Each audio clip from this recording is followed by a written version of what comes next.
Good evening, everyone, and Happy New Year. I am Denise Ferguson, the Senior Manager of Training and Professional Development here at NFTE, and welcome back to another Mindset Makers webinar series. So tonight we're talking about the anatomy of cost structure, and we've got two awesome folks with you guys. The first of which is one of our teachers from the West, superstar teacher that we have here, Vicky Lee. She's going to talk a little bit about herself, so I'll leave that to her. But we also have Jen Green, who is our New England Senior Program Manager. She does all things New England, and she's going to be moderating for us this evening. But as Denise said, my name is Jen.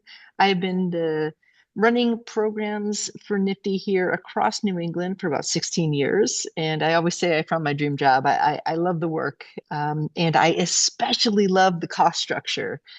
This is my jam. So I'm excited to engage and to hear Vicky and to have some good, authentic conversation around best practices for around the anatomy of a cost structure.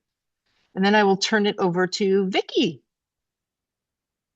Hi, folks. My name is Vicky. I've been teaching NFTE for 9 years. It's my 10th year. I started out in program development. I've done management, a lot of hiring. So I don't have a background in business. I've kind of learned along the way. So if there's any new teachers teaching NFTE who's like, I have no idea what I'm doing, I have been there. I know how you feel. My first year was a total stress ball. And I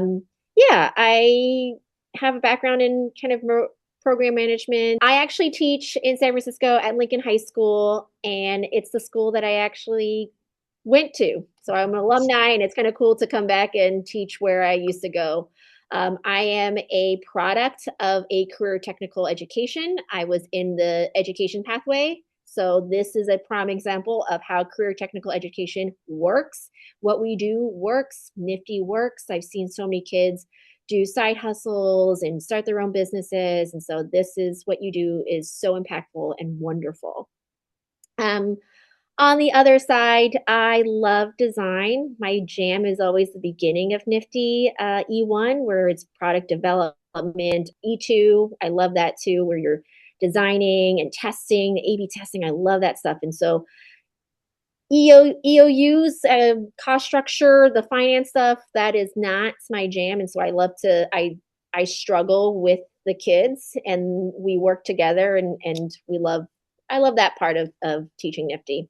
And so I love the design aspect. I love innovating products. I love seeing kids innovate products to solving complex problems. We love WSI, so it's our favorite projects every year. And yeah, I think one of the next questions was, what are some of my mindsets that I'm strongest in?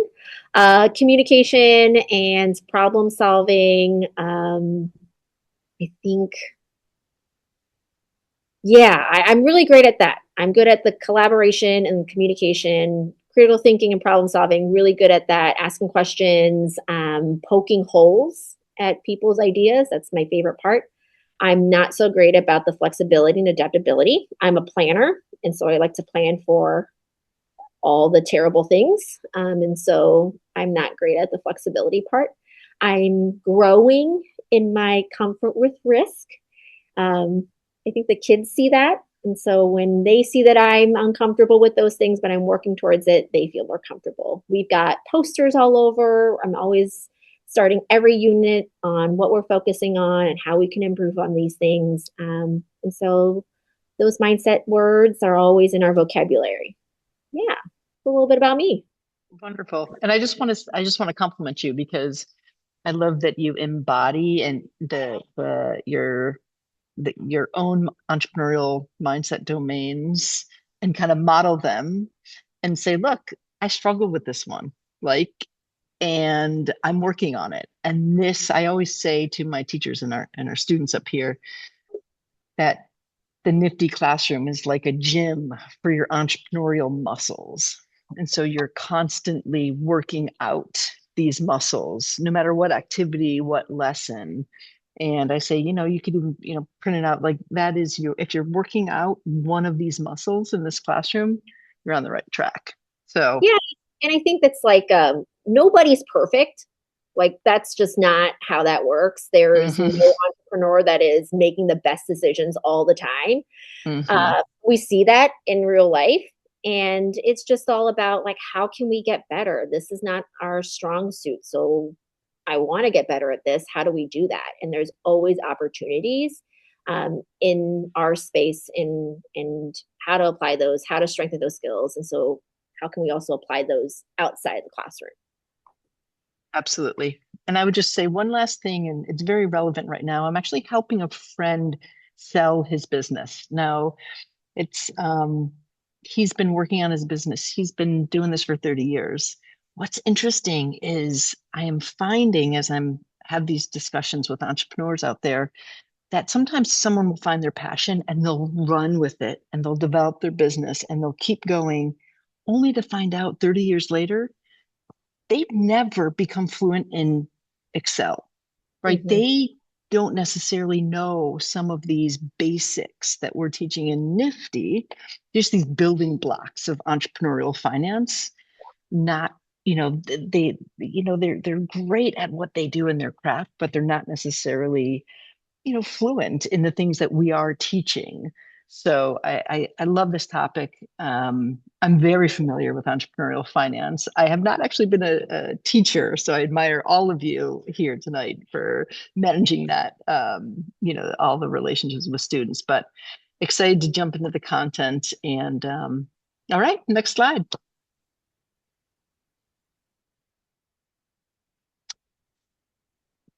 So, what is your approach to breaking down the cost structure there's basically these growing business types, Mm-hmm. app-based nonprofits. I will say when I started 16 years ago, and probably, when your first year teaching, there may have been a lot more businesses, maybe cookies and keychains and t-shirts, let's just say. But, I think there's a growing and the pace is just accelerating around like AI based businesses, app based businesses, different business model, gig based Mm-hmm. businesses, influencers, right? Like so, just these less traditional business models, and just wondering if you tackle that in your classroom. I think we always start off with the traditional ones, your product base and your service base, right? Getting the basics of understanding every business is going to have expenses and every business is going to have some sort of revenue stream, even if for nonprofit. So later on my slide, there's a nice like refresher of even if you're a nonprofit, you still have to generate revenue to cover your costs. Mm-hmm. Kids will always say, but I'm going to get a grant.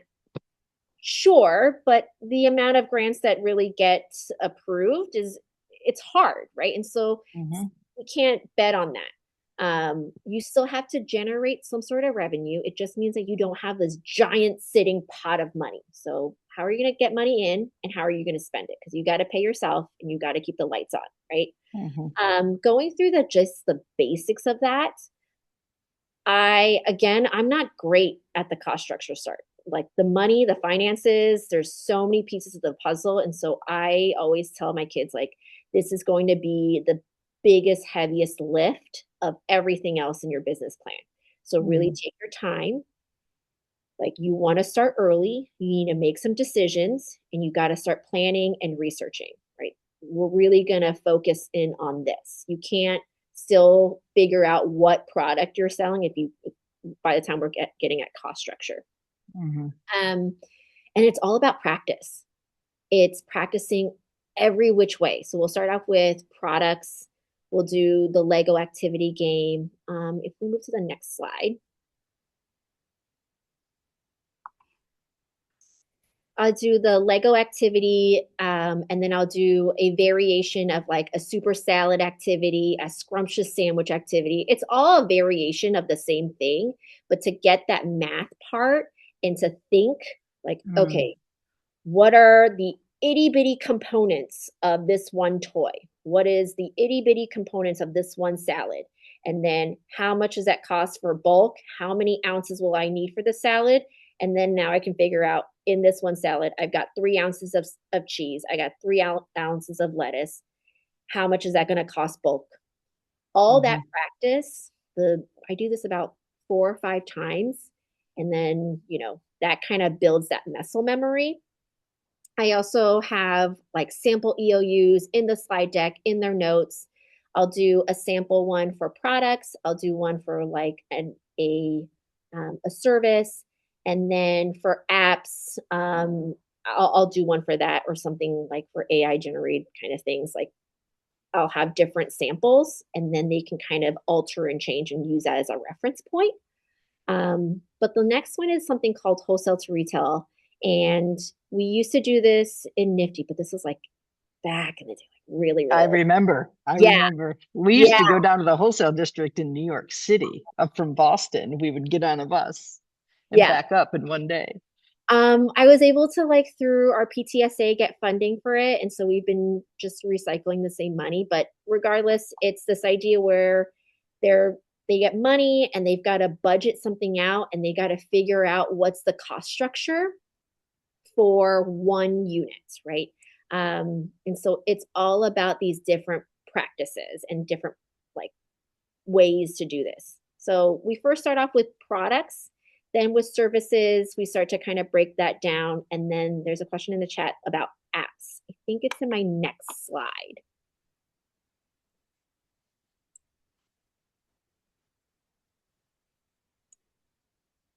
Great.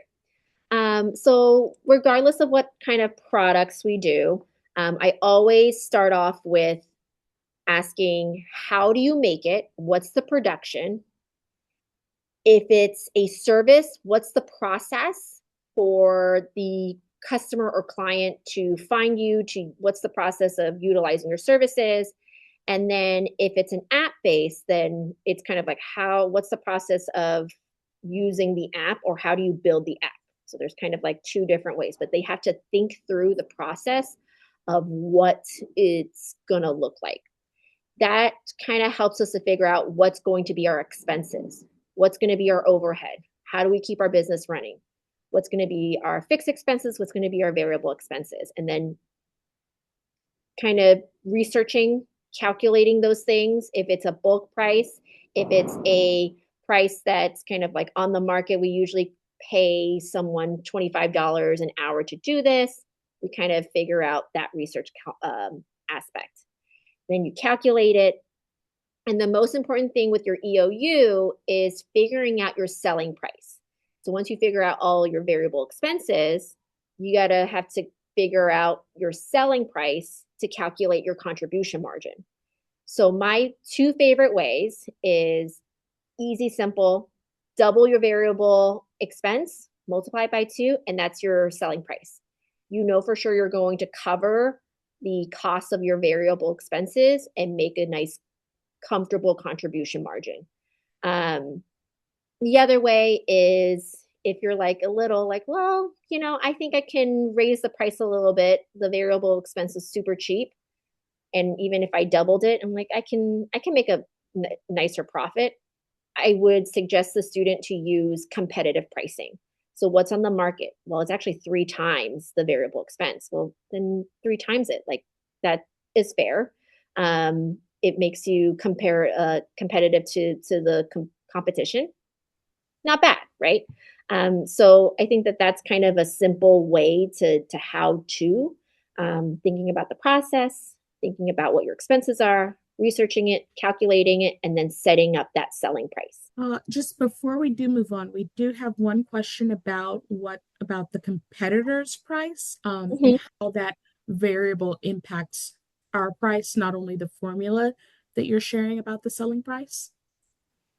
So competition-based pricing, it's just a way to kind of gauge what you want to set your price at. It's a couple things. It's a nice setting point of like on the market, if all the bags of chips are about $3 a bag, but it really costs you maybe 50 cents to make. If you want to make a nicer profit, then you can base it on the competition. I think, Sometimes it depends. So in terms of the competitors, that price, let's see how that variable impacts our price, not only the formula you're sharing about selling price. So I always say, look, if you're going to price it higher than competitors, Mhm. make the case of why. And here's an example. I have a t-shirt, they have a t-shirt. Ours is made of organic cotton, eco-sourced, everything. So if you want to, so there's a premium. So yeah, the variable price might actually be a little bit higher in that scenario. But some brands, I will say, market more expensive. Like their clients are like, you know what? I don't want to pay. You know what I mean? Like they perceive things as being too cheap, as being not, I don't want it. I don't want, it's like I don't want a $5,000 car. I want, $100,000 car. And, and so sometimes, what is your brand? If Mhm. you can attract customers at a higher price point than your competitors and you're offering the same thing, go for it. But you need to be able to back it up, Yeah. right? So, and then in terms of offering a lower price, I would say if you're offering your product or service at a lower price than competitors, one, are you leaving money on the table? Right? If everybody else is charging 5 and you're charging 4, well, if that's your competitive advantage, some brands, some, we'll say Walmart, they've got one goal to be the lowest price. That's it. That's it. That is their brand. So, um, at the same time, if you're charging less than your competitors, but your costs are the same, you're just going to be less profitable. And I think what's most important when we're talking about ninth, 10th, 11th, 12th graders is that they understand the mechanics, right? So I hear a lot, I'm going to start an XYZ company. And okay, why are you different than your competitors? Well, we're going to be cheaper. Okay, but my job as the teacher, as Nifty, is to help you understand what that actually means financially by making that decision. Your profitability is lower, right? Perhaps. Um, you might be thought of as like just like not um on the same quality level as your competitors if you're that much cheaper. So, I think pricing, I will say people get PhDs in pricing. It's really complicated. Yeah. And when you talk about your price relative to your competitors, it, you just want to be able It's to back yourself up. Yeah. it's kind of like levers, right? And so if you're going to pull that lever, then it's going to change your branding. It's going to change your target customer. It like everything else kind of needs to move and shift. I just hear a lot of things like, well, I want it to be the best high quality.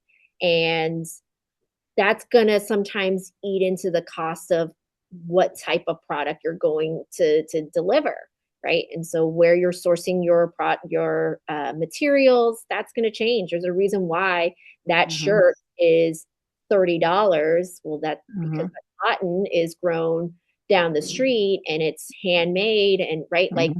that's going to, all these other things kind of go into play. And so when we talk about EOUs and trying to figure out setting that price, it's really like, Hmm. what do you want to do? Like, what's your unique value proposition here? Who's your Hmm. target customer? What's your main goal? Because that's Hmm. going to affect your selling price. Yeah. Yeah. I see another question in the chat, and Jody asked, do we look at philanthropy costs? Do we put philanthropy costs in fixed? And then I'm trying to see, or include what they may not need, rent, insurance, cell phone costs. Not exactly sure, but Jody, but if you can clarify what you mean for the rest of the question, let's take the first part, which is when does that ever come up?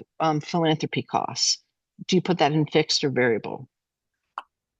I'm I guess I'm referring to like if a business wants to make sure that they're giving a certain portion of their profits to giving back to the community or something. Mhm. Um, it depends. It depends if they are going to be a 1-for-1.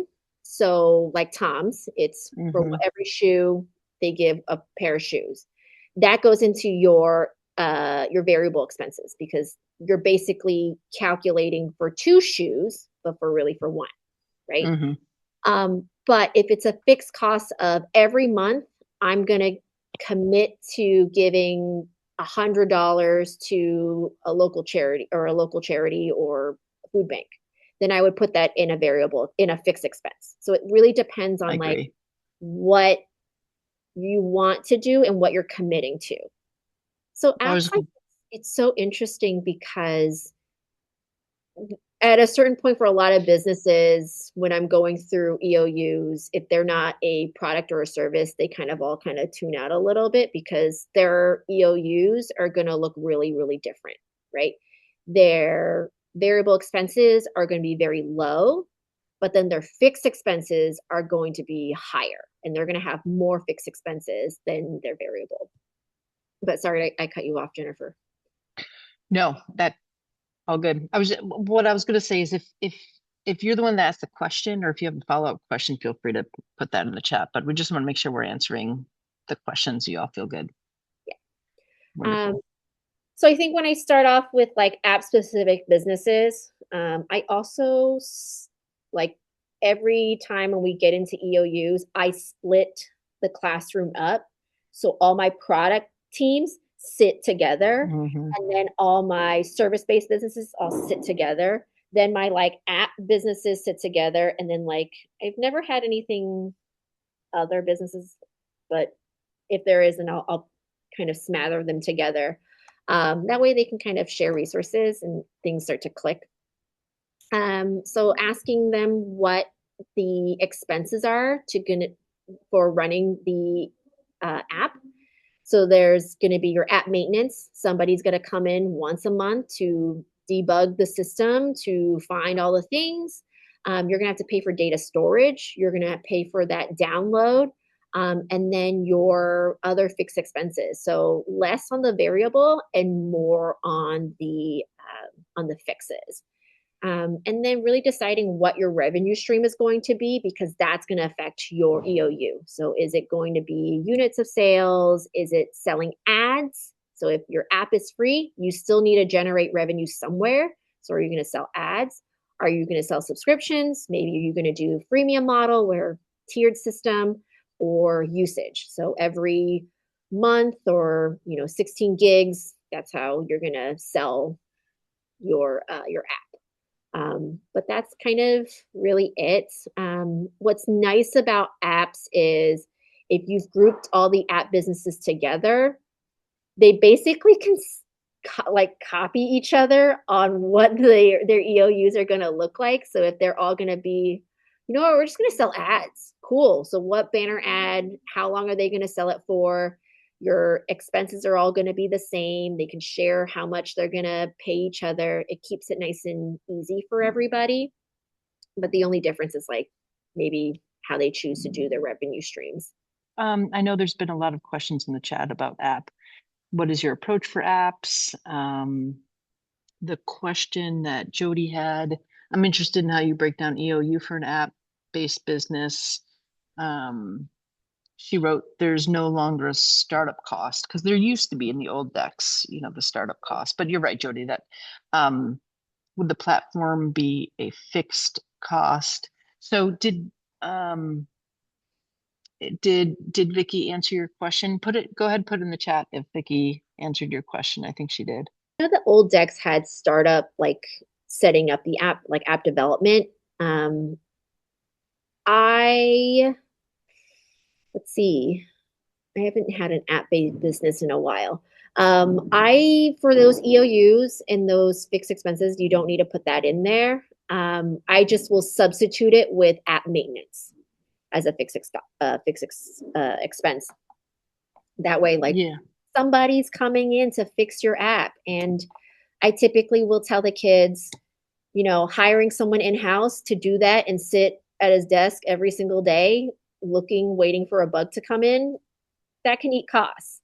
But if you're hiring somebody freelance twice a month for, 10 hours, it's super cheap, right? And so that helps cut the costs of, how much money you're going to be spending on your overhead. Um, yeah, and then data storage is kind of I believe it's a fixed cost. Usually it's just a standard monthly of how much data you're going to need. Yeah. I would also say is when we have kids present app um, based businesses on the business model slide, and I'm wondering if you do something like this, Vicky, is, we're going to have a freemium model. So it's download for free, but then, if you want $4.99 a month, you get all these other features, or you can, this gets complicated. So what I tend to say is pick one example so that you understand the mechanics. And then you could say when you're presenting, this is one example of how we're going to be generating revenue. We will also, have a freemium model or something, but for the purposes of this presentation, I just wanted to, you know, kind of show the main way we're going to generate revenue. Yeah. So there's sometimes where like there's some kids go really crazy where it's going to be a tiered freemium model. The basic is going to be free, but then if you are a silver level, gold level, platinum level, and I'm like, guys, you're doing way too much right now, and keep it super simple, right? Mm-hmm. I think ultimately in presentations, you're trying to justify how you're spending money and how you're going to generate money, right? As all investors, I want to know where my money is going and how I'm going to get a return. So every time I kind of phrase it like that to kids, and they're like, okay, then does it matter if I talk about the freemium part? I'm like, yeah, mention it. But in terms of like the money part, I want to know what you're going to spend on like your silver tier, and then how much you're going to spend on all the other stuff. Like, I want to know the money, where the money is going, right? And so it's kind of like full transparency. Our bread and butter is going to be our premium, our silver league, and these are all the things, and this is how much it's going to cost, right? Thank you. Any other questions? I know that this was a big point of kind of it gets complicated, but I think now what's getting even more complicated are like the AI businesses, or like I developed a Roblox server and I'm making literally one of our nifty kids is making like 10 grand a month or something, and I'm just like so Yeah, like businesses are becoming more complicated, and hopefully yeah. apps are becoming more standard. I haven't gotten to one of those, but when you brought that up, I started thinking like, oh my God, what if someone asked me that question? And I kind of have to start pulling like things that I know off the top of my head. And you're still going to have to pay for someone to code it, right? You're going to have to pay someone or yourself to code and do Mm-hmm. those things. So that's still going to cost you money.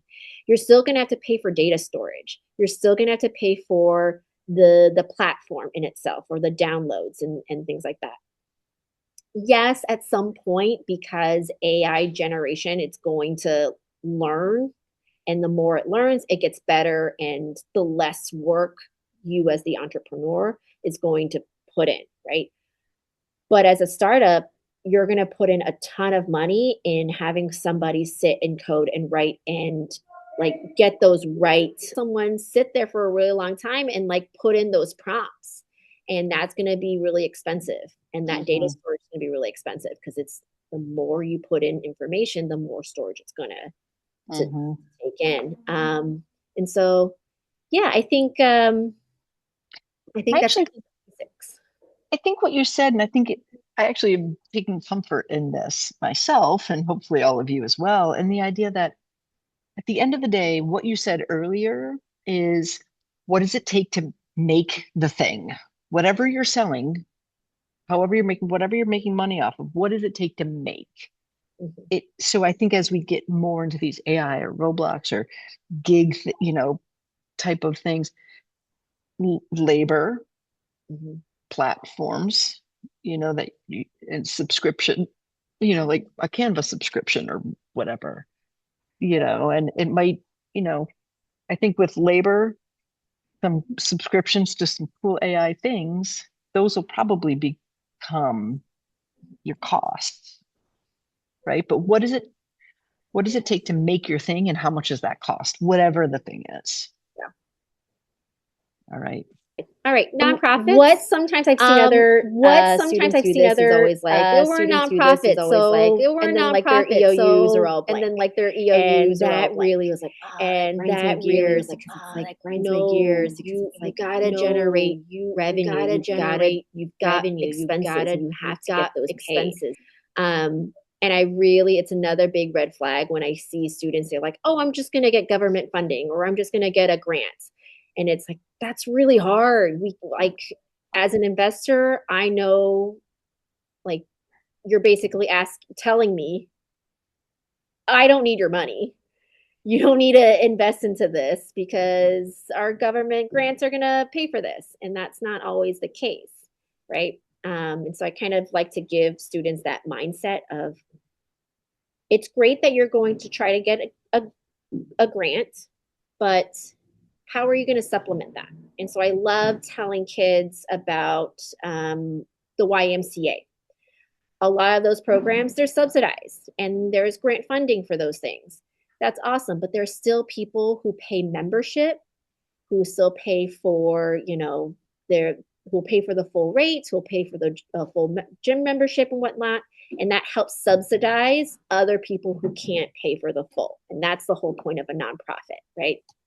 But it does mean that somebody is still paying in to your business, to your organization, and you're taking that and you are reallocating it to keeping the lights on, paying for utilities, paying for your employees, paying for yourself. So that's always making sure that you've figured out your, like, nonprofits doesn't mean that you don't need any money, you just are covering all your expenses. So your contribution margin should always be equal to your fixed expenses. You're not making a profit. I would also say just two quick things because, I went to business school and studied entrepreneurial finance, and then I graduated, and for 20 years, 16 of which has been with Nifty, but I've been working for nonprofits. And with nonprofit finance, what I have learned is it costs money to get a grant because grants don't write themselves. So, you know what I mean? Like the grant isn't, well, yet, but you have to pay like grant writers. So that's, a 60 to $100,000 a year job, maybe, right? Or even a part-time or someone. But one, grants don't write themselves. And for every 20 grants you apply for, you might get some of one, right? So you do need a grant writer or a development person to make connections and relationships with people who are going to give you the money. So definitely staff time. And the other thing I like to remind students is nonprofits are businesses. The way they get their revenue is from not necessarily the end user all the time, right? So like Nifty, we have a diversified way of getting of paying for our lights to keep our lights on, right? And there's corporate donors, individual donors, and some fees, etc. But at the end of the day, a nonprofit is a tax status, right? So we are exempt from paying taxes on any leftovers. We might have leftovers. We should have a little bit of leftovers because it's kind of cutting in close. But whereas a for-profit would have to pay the government a big percentage, maybe 30, 40%, 20%, whatever it is, in taxes on their profit, nonprofits have much, much, much lower or no like taxes they need to pay on their leftover money in the bank because, we just reinvest it all in doing whatever good work we're doing in the community. So in any case. Yeah. And thank you. I agree with Denise. The YMCA is a great example because they have a bunch of different ways they make money. Yeah. So it's a great example. So and it's like a lot of students like have like they go to the YMCA and they're like, oh yeah, yeah, you do need to pay for like the lights and the facility. So it's like this instant connection of like, that's how, and I'm like, there's expenses. Yeah. Mm-hmm. And I'll say too, I don't work for free. You as a teacher, schools are nonprofits. You don't work for free, right? We can't, that's not sustainable. Yeah. Okay, so how do you get students to understand the profitability of their business and communicate their revenue capabilities to an audience? This used to be really hard for me. And then I worked with another teacher, and she did a great job at just creating this very simple sentence frame of like breaking down the EOU, the selling price, how much your variable expenses are going to be, and then your contribution margin and how you're going to sell it. So I think for our students, it's just kind of figuring out like what's the purpose of that slide in the context of the presentation when you're talking to investors. Like why do we need to talk about profitability? Why do we talk about revenue? What is that piece? And so I usually always tell my students that as an investor for myself, like the idea may be great, but I'm here to look at the money. I'm here to look at what's my profitability, what's your revenue, can you figure the math out, can you figure out the financing out? And so once they get that kind of mindset of like, oh, okay, that's what the audience really wants to know, is if you're asking for money, where does the money go? So what are some tips or best practices that other NFTE teachers can use to guide their students on developing their economics of one unit? So the first one is practice. Practice. We do individual, we did group, we do partners. We do it for at least 4 weeks. And then I also do a test on it. So I give them like all these sample things of like, here, take a look at all, like, you got to know how to do this frontwards and backwards. Even if you are in a partner and your best friend knows how to do the EOU, like everybody in a business should know the finances. They should be able to speak to it. They should be able to read it. They should be able to know what is going on. I think that's super important as a business owner for both parts. Like you can't just hope that your best friend knows how to say on that. So I think that's really important. Looking at the notes, looking at the different assignments. So I have them like, review back, look at those things and double check, remember what we did this activity. My next piece after like practicing is actually visualizing the product or the sketch or the process. So I'll have them on the whiteboards, on a piece of paper, like map out every single thing. Post-its, like look at this component, all the different bits, the screws, the things that you can't see. How does this work? And labeling everything. That way, if you can visualize what it's supposed to look like, then you can figure out all the different components and then how to build it. And then you can figure out the cost structure and all that stuff. And how do you do that? Sorry, for like service-based businesses. So then it's like a client comes in one by one. What happens? What's the process? What's the exact process? Well, I give them a cup of tea. Well, that tea is going to cost you something. And then how long is this going to take? Like how much shampoo are you going to use? How much conditioner? And then how much spray do you usually have? And so it's like looking at each individual process in that service-based business and then figuring out like, okay, that's going to cost you money. That's going to cost you money. This is going to cost you money. I like to have them like map it all out. And then I will go in and ask them, what about this part? What about this part? I usually like this part. My hairstylist likes doing this. And so are you going to offer that? And they're like, oh, that's a good idea. Okay, well, that's going to cost you something. And so It's almost like a storyboard. I think, Yeah, I remember in college, my friend was in, film and and total it's storyboard. just a storyboard. It's Yeah. almost like a comic strip, like first this, then this, the framing it out, the customer experience. Yeah. I mean, if you're teaching E2, that's like a big chunk of that is that customer experience of like, what's that going to look Mm. like? But in E1, it's just like figuring out like what's that process is going to be, because everything is going to cost something.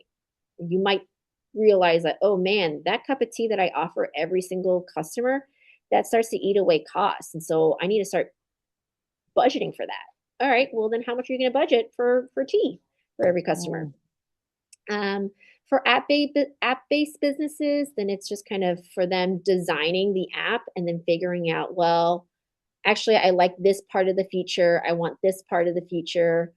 This is where the banner ad's going to be. That way we can kind of figure out what's going to be your revenue stream. And then if there's other added costs that we didn't think about when building out your app, you realize like, oh, it needs a whole other component.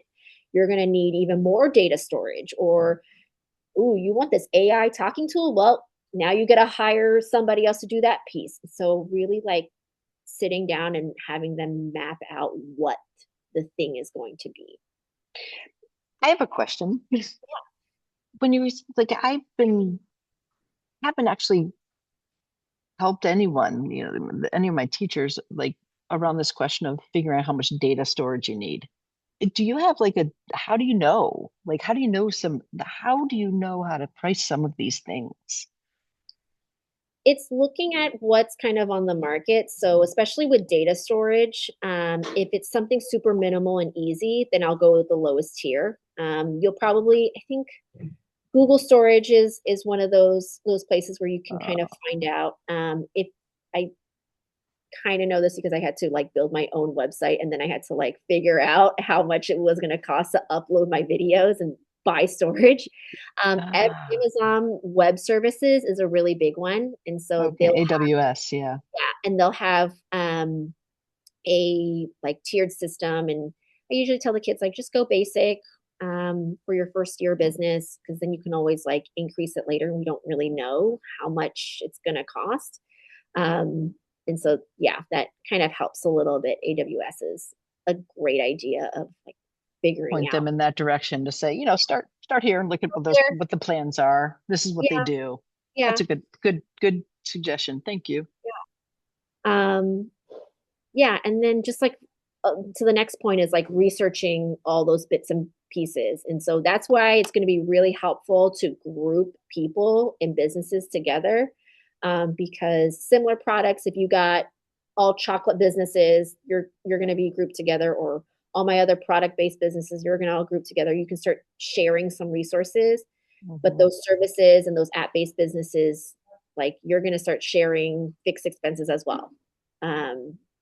That way you're not like everybody researching. You're kind of, oh, Steve found the cost for like the lowest tier for data storage at AWS. Great. Everybody put that in there. Small business loans. Great. Or small business insurance. This one works. Everybody put that on there. We don't need a five. Right. Yeah. It's everybody has this. Yeah. And so that kind of helps. I think with this, because it's not the easiest bit and everybody's EOUs are going to always look different, take your time. Make sure the kids have plenty of time. This is not the bit to like rush.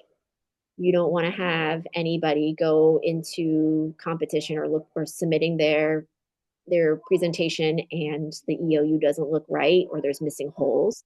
Yeah. So like really taking the time and think through every piece of the puzzle, and then doing the research, taking time to review it. So I'll go in and I'll like give them feedback, and then their peers will say like, well, actually I thought about this because we've got similar businesses, like you don't forget to add that part. So having multiple eyes review it and then revising it. So that time piece is going to be super important. I typically spend about 5 weeks just on EOUs, on top of all the practices. And so it's a lot of like, remember this, remember this, remember this, don't forget that. And do you have a year-long class? I'm just curious. I don't. So business competition is only a semester.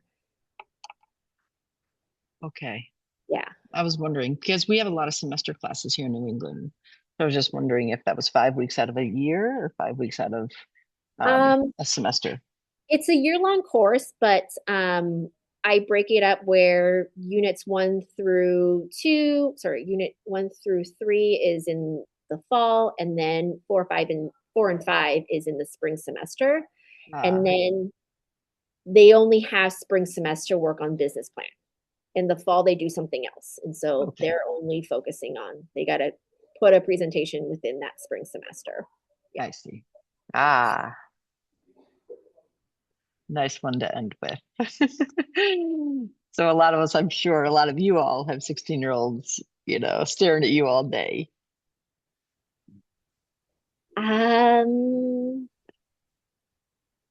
Be patient. Relax. You'll get there. I think that that's the constant struggle that I see in students during business plan season. And I wish I have to say that to myself still is be patient, relax. Well, you'll get there, even if I'm pushing that 16-year-old through business plan by the skin of their teeth, they made it, like no one hasn't made it. You've got something there, and that's all that really matters.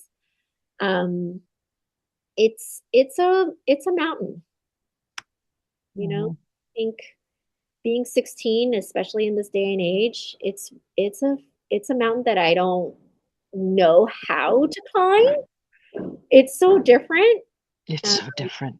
It's so different, but there's still things that like I can still connect with, and it's like, be patient. It's, it's still hard. It's a different challenge, but it's still a similar challenge. Yeah. And I think, what I tell kids is as grown-ups, our jobs is to help you thrive in the future, right? Like we want to grow you and support you in ways that you can thrive. And we want to prepare you for the future jobs. So then I say, what are jobs that existed 25 years ago that don't exist anymore today? What are jobs that could exist in 25 years that don't yet exist today? And then I say, how are we, the grown-ups in your life, supposed to prepare you for the career you might have in 25 years when those jobs don't even exist yet? And then I say, the best we can do is and then I kind of point to the 8 entrepreneurial mindset muscles, I call them. I said, if you are able to flex and adapt and, become a little more comfortable with risk and, communicate and collaborate, like if you can really strengthen your entrepreneurial mindset, then as you grow through life, just constantly flex, like use that as your guide, and the stronger those 8 muscles are, the more you'll be able to kind of navigate, the future. I want to say that the next Mindset Maker session is going to be in February. That's a month away, and we'll be diving into marketing. We're going to have another one of our awesome program managers here. Actually, Vicky, you know him. It's Chris from our West Coast, and he's going to be facilitating a discussion and a walkthrough on social media, specifically social media algorithms and the how students should be using them, all the information behind that social media algorithm. So I want to thank you guys again for being with us tonight. I appreciate your patience with my technology ineptitude this evening. And this will be posted for you guys on our Nifty YouTube page if you'd like to review it and share with your colleagues.